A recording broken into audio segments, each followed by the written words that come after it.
You're listening to Vedge Your Best, the plant-based podcast with vegan life coach Michele Olander. Episode 79.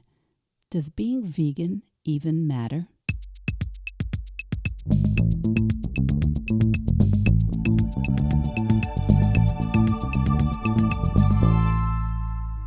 Hello, Vedge Heads and Vedge Your Besties.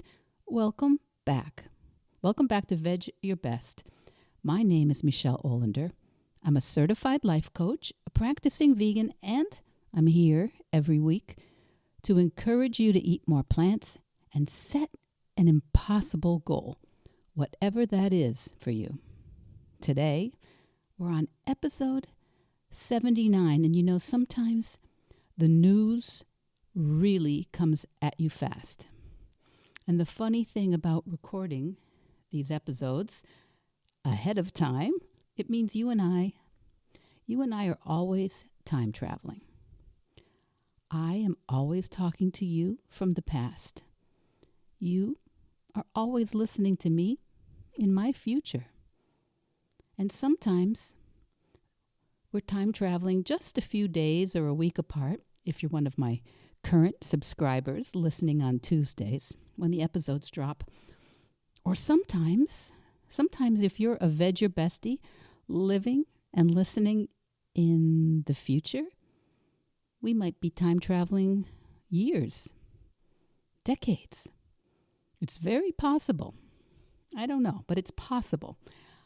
I don't know when these digital files will disappear or be so obsolete that no one cares, like the beta cassettes in my basement.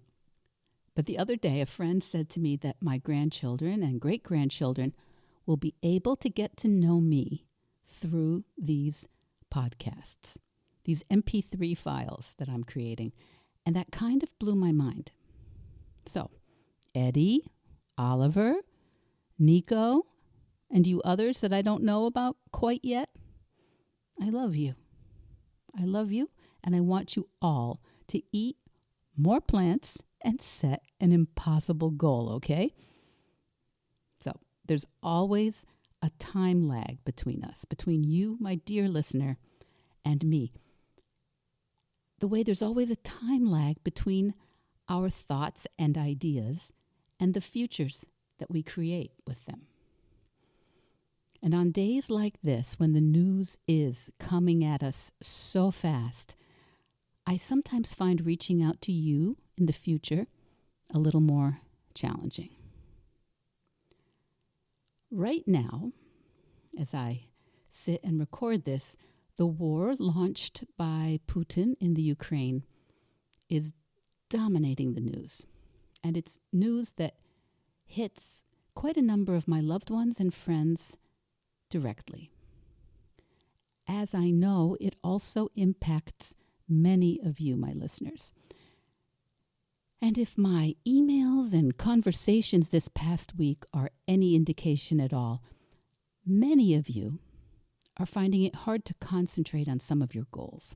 You're finding it hard to stick with decisions you've made because of some of the anxiety and tension and stress you're feeling following this current news cycle.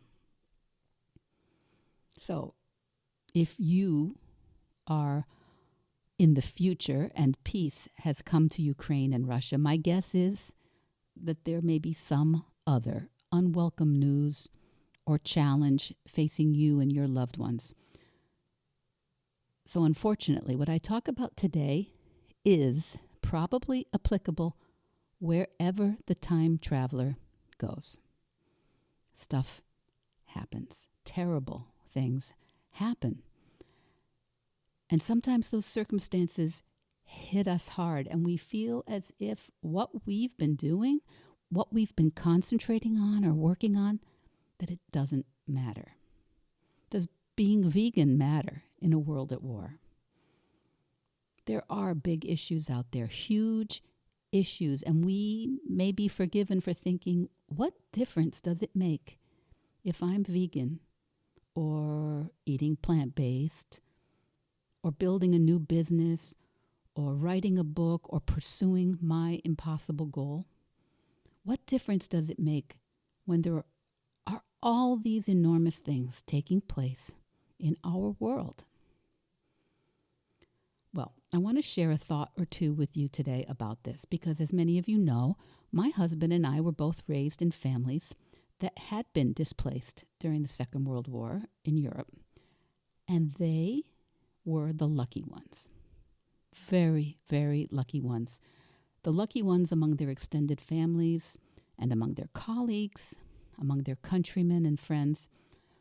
You know, my father's family, my husband's family were very, very lucky in spite of being refugees, in spite of being homeless, some of them in work camps, forced labor camps, displaced persons camps.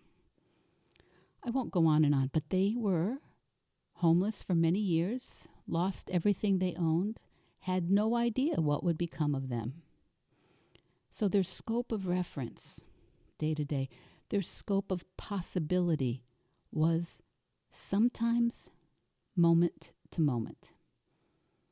It was very often meal to meal and day to day. And as the Second World War ended and they ended up far from home, dependent on far-flung, distant relatives or the International Red Cross, or NGOs attempting to find places for families who feared returning to their homelands. Listen, as I said, they knew themselves to be the lucky ones. And for those of you thinking about the devastation going on in Ukraine and thinking, what difference does it make? What difference does it make if I commit to my plant-based diet? Or if I choose not to buy animal products? What's the point? What's the point in making an effort not to purchase and support industrial animal culture?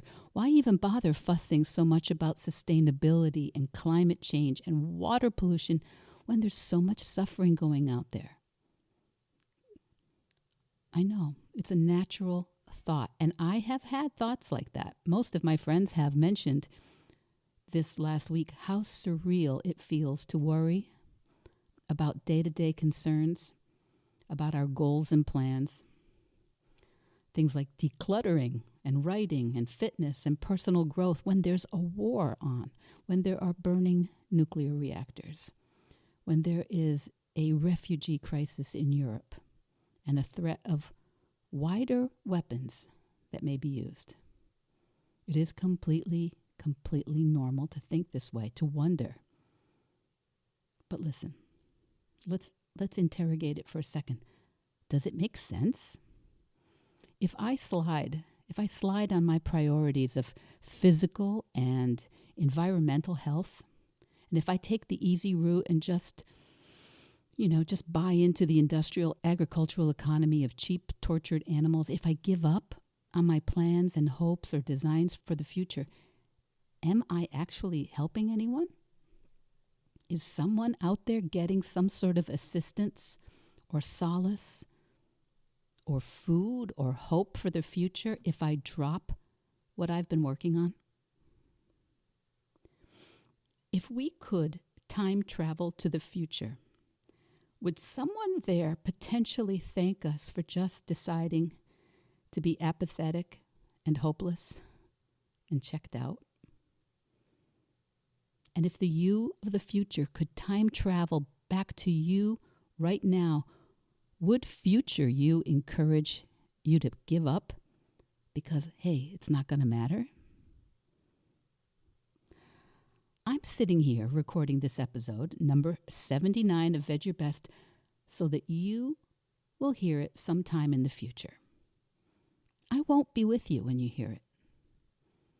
I'm going to time travel to you, and maybe there is some part of you there listening, doubting how important your work is right now.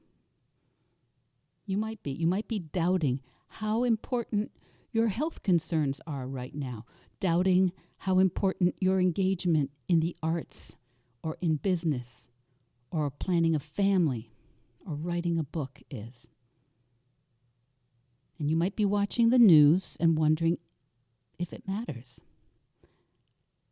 I want to take this moment to make a case on behalf of your dreams and your hopes and your ideals. I want to make a case for the point of view that I think it all matters. You know, I've seen videos of musicians coming to refugee stations in Poland to play music for those fleeing the war in Ukraine. Music.